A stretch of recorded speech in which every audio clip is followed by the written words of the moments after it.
પરિવારની જે પરિસ્થિતિ અને પરિવારના જે દિવસો હતા આ પરીક્ષા પાસ કર્યા પહેલાના, એઝ અ અર્નિંગ મેમ્બર, ત્રણેય બેન મારા મેરિડ હતા. એઝ અ અર્નિંગ મેમ્બર તરીકે હું એક હતો. મારા પપ્પાને પેરાલિસિસનો એટેક આવેલો હતો.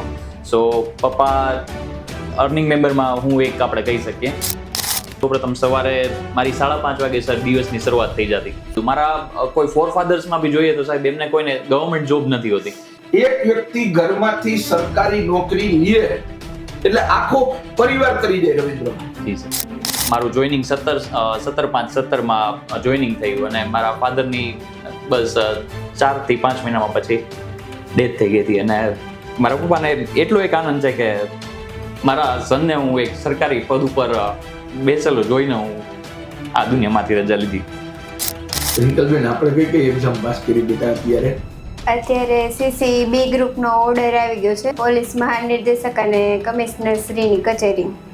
પછી આપણે આરએમસીમાં ડીવી થઈ ગયું છે અને હાઈકોર્ટ કોમ્પ્યુટર ઓપરેટર. એક તીર 3 નિશાનની જેમ 3 એક્ઝામ પાસ થઈ ગઈ.